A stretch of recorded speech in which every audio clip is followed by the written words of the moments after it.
శ్రీమతి నమః. రేపు పంచగ్రహ కూటమి వస్తోంది కదా, బయటికి వెళ్ళకూడదట, ఏ పనులు చేయకూడదట, అరిష్టం వస్తుందట, దరిద్రం చుట్టుకుంటుందట, భయం వేస్తోందని చెప్పి చాలామంది నన్ను అడుగుతున్నారు. అసలు పంచగ్రహ కూటమి అంటే 5 గ్రహాలు ఒకే రాశిలో కలిసి ఉండడం. ఇది చాలా అరుదుగా జరిగే సంఘటన. సుమారుగా 12-13 ఏళ్లకి ఒకసారి జరుగుతూ ఉంటుందన్నమాట. రేపు 5వ తారీఖు ఏం జరుగుతోంది?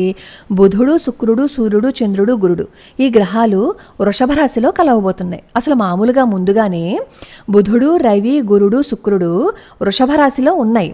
వీటికి తోడుగా 5వ తారీఖున చంద్రుడు వృషభ రాశిలోకి వస్తున్నాడనమాట. ఇలా చంద్రుడు వీటితో పాటుగా 5వ తారీఖున వృషభ రాశిలోకి వస్తున్నారు కాబట్టి ఈ 5 గ్రహాలు కలిసి ఉన్నాయి కాబట్టి పంచగ్రహ కూటమి అని చెప్పి చెప్తున్నారు. చంద్రుడు ఒక రాశి నుంచి ఇంకొక రాశికి మారడానికి 2 రోజులు సమయం పడుతుంది కాబట్టి జూన్ 5న, జూన్ 6న ఈ 5 గ్రహాలు కలిసి ఉంటాయి కాబట్టి పంచగ్రహ కూటమి అని చెప్పి చెప్తారు. అయితే ఇలా ఏర్పడినప్పుడు దీని ప్రభావం రాసుల మీద భిన్నంగా ఉంటుందన్నమాట. కొన్ని రాసుల వాళ్ళకేమో ఇది శుభ ఫలితాలను ఇస్తే, కొన్ని రాసుల వాళ్ళకేమో ఇది మధ్యమ ఫలితాలను ఇస్తుంది. వృశ్చికము, మేషము, కర్కాటకము, కన్య, మకర ఈ రాసుల వాళ్ళకి మంచిది. మిగతా రాసుల వాళ్ళకి కొంచెం మధ్యస్థంగా ఉంటుంది. కాకపోతే ఇది వృషభ రాశిలో ఏర్పడుతోంది కాబట్టి వృషభ రాశి వాళ్ళు మాత్రం కాస్త దానాలు అవి ఇస్తే మంచిదనమాట. అందరూ ఇస్తే ఇంకా మంచిది. వృషభ రాశి వాళ్ళు ఇస్తే వాళ్ళకి కొంచెం ఏమన్నా ఇబ్బందులు ఉంటే అవి తొలగిపోతూ ఉంటాయి. అయితే ఏం దానం ఇవ్వాలి? సద్బ్రాహ్మణుడికి ఒక వారం రోజులకి సరిపడే నిత్యావసర సరుకులు సమర్పణ చేసుకోండి. ఒక బ్రాహ్మణుడికి వారం రోజులకి సరిపడే నిత్యావసర సరుకులు అంటే వాళ్ళ కుటుంబం కూడా ఉంటుంది కాబట్టి 2-3 ఉంటారు. ఆ దృష్టిలో పెట్టుకుని సమర్పణ చేసుకోండి. మేమంత సమర్పణ చేసుకోలేము అని అనుకునేవాళ్ళు వాళ్ళ స్థితిని బట్టి సమర్పణ చేసుకోవచ్చు. అలాగే దేవాలయాలలో సేవ చేయండి. వీలైనంత మంచి పనులు చేస్తే మనకి ఏదైనా చెడు కర్మ ఉంటే దాని నుంచి మనం బయటపడతాం.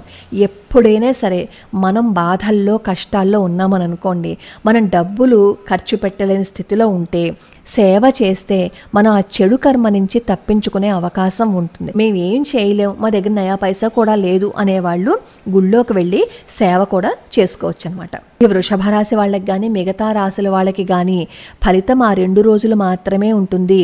సంవత్సరం పొడుగునా ఉండదు. సంవత్సరం పొడుగునా భయపడవలసిన అవసరం లేదు. ఇది గోచార ఫలితము. గోచారము అంటే ఆ రోజు ఉండే గ్రహస్థితి కాబట్టి ఆ 2 రోజుల్లో కాస్త జాగ్రత్తగా ఉంటే సరిపోతుంది తప్ప సంవత్సరాల తరబడి దీని ప్రభావం ఉంటుంది అని చెప్పి భయపడవలసిన అవసరం లేదు. జ్యోతిష్యం ఎప్పుడూ భయపెట్టదు. అలా భయపెట్టినట్లుగా మీకు జాతకం ఎవరైనా చెప్తున్నారు అంటే మాత్రం వాళ్ళు నిజమైన జ్యోతిష్యులు కాదు అనే విషయాన్ని ఎప్పుడు మనం మర్చిపోకూడదు. కాబట్టి ఈ పంచగ్రహ కూటమి వల్ల ఎవరూ భయపడక్కర్లేదు. ఎప్పుడు ప్రతిరోజు మనం చేసుకునే పూజ అవి ఉంటాయి.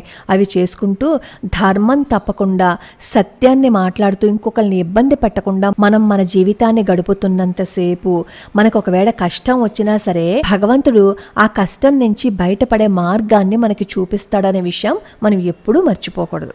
అలాగే చాలామంది నన్ను ఏమడుగుతున్నారు అంటే లాఫింగ్ బుద్ధ ఏ మూల పెట్టుకోవాలి, ఏ దిశలో పెట్టుకోవాలి అని చెప్పి అడుగుతున్నారు. ఈ లాఫింగ్ బుద్ధ ఇలాంటివన్నీ చైనా వాళ్ళ వాస్తు రీత్యా వాళ్ళు పెట్టుకుంటారు. అక్కడ వాస్తువన్నీ తీసుకొచ్చి మనం మన ఇళ్లలో పెట్టుకుని లాఫింగ్ బుద్ధ అది అని చెప్పి పెట్టుకుంటున్నాం. లాఫింగ్ బుద్ధ పెట్టుకుంటే కనకవర్షం కురిసేస్తే భారతదేశంలో ఉన్న వాళ్ళందరి ఇళ్లలోనూ ఈ లాఫింగ్ బుద్ధ పెట్టేసుకుంటే ఎవరికి ఆర్థికంగా ఇబ్బంది ఉండదు కదా. శుభ్రంగా ప్రతిరోజు దీపారాధన చేసుకుంటే ఉన్న ఫలితం ఈ లాఫింగ్ బుద్ధ పెట్టుకుంటే వస్తుందా చెప్పండి?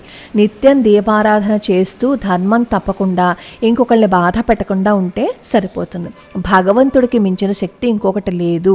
ఇలాంటివన్నీ నమ్మి అవన్నీ తెచ్చిపెట్టుకుని దానివల్ల మాకు కలిసి రాలేదు అని చెప్పి బాధపడే కంటే భగవంతుడికి మించిన శక్తి లేదని చెప్పి భగవంతుడికి నమస్కారం చేసుకోండి.